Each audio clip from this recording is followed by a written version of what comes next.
John Kevin Stitt was sworn in for his second term as governor on Monday.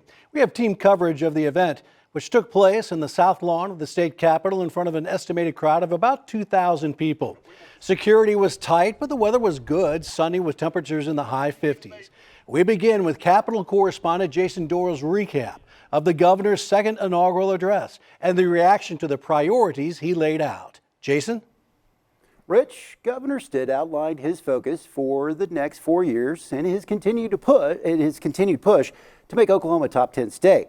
While there was an optimistic tone to the inaugural address, those who will be working with the governor to set policy are hoping that optimism is warranted.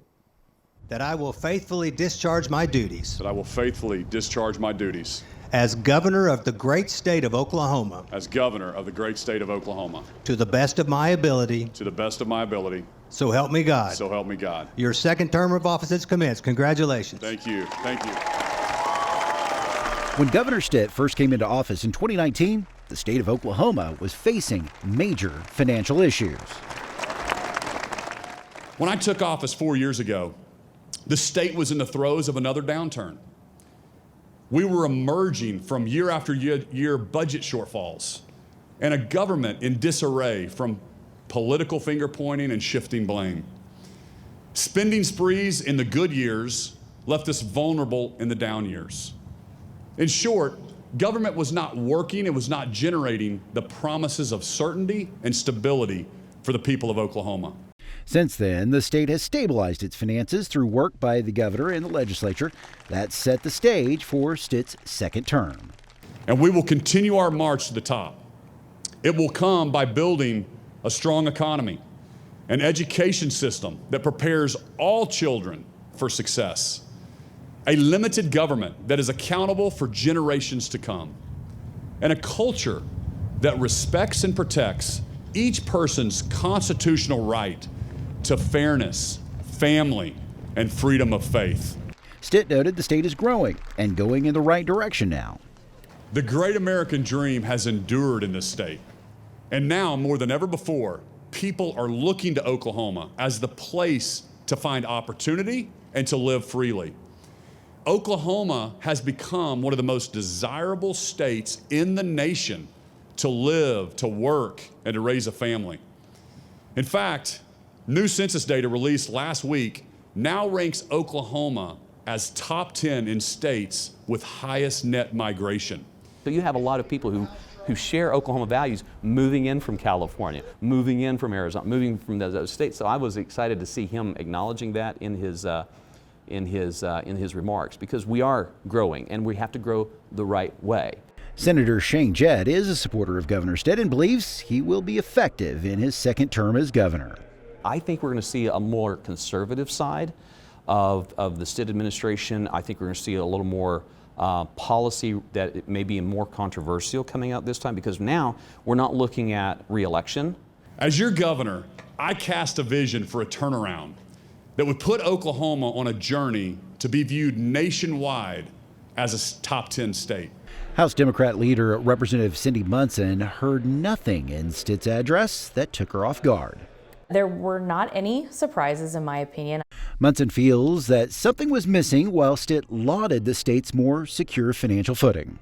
One thing I think that was missing that I wish he would elevate, and my friends on the other side of the aisle would elevate, is that the work that we did as a legislative body 4 years ago before he became governor, all the hard work to raise revenue so that we could make sure that we were funding our state services. Munson does praise Stitt's work on criminal justice reform. I really do appreciate him bringing up that I actually was a bit surprised in terms of the things that I agree with him on, because he got hit so hard in his campaign, was about criminal justice reform.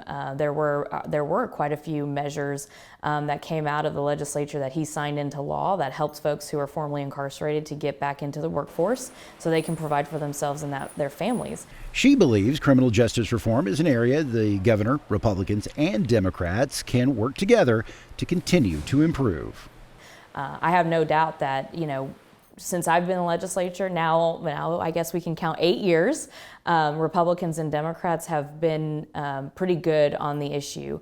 I think at this point now it's more about digging into the details and see what we've missed when it comes to criminal justice reform and getting folks back into their communities, but also what are the preventative things that we're doing. Workforce development is another priority for Governor Stitt. Munson hopes that he's looking for ways to help those who do want to work but must also take care of their family. Higher population of our workforce out of the workforce because they're parents. We have childcare deserts in Oklahoma. You know, these types of things have to be addressed in order for us to strengthen the economy. And I promise that while I'm in this role, I will work to maintain your trust and put you, the taxpayer, first. And I will fight tirelessly to make the government do the same. Jett says the governor and his Republican partners in the legislature are ready to right-size state government. The truth is, Republican leadership are looking at reducing the size of government because governments are not efficient in the delivery of services. Governments provide services that need to be provided across the board, but who pays for that is the moms and pop businesses back home that are writing checks in April to pay for all of it. Jett adds that this is an opportunity for the governor and the tribes to find a way to work together for Oklahoma. I think working with the tribes going forward, they have him for another 4 years, did their best shot at preventing him from being elected through PACs and these types of things, but now they've got to get down to the business of running the state. And at the end of the day, Governor Stitt represents 4 million people, not just the Cherokee Nation, not just the Potawatomi Nation, not just the Chickasaws. He represents them all. And so I'm very hopeful that going forward we're going to have more of a dialogue. Today I offer one final pledge. Together we will protect our way of life in Oklahoma. Governor Stitt will outline his plans for the budget and policy on February 6th during his State of the State address to the legislature. And of course, you'll be able to watch that right here on OETA.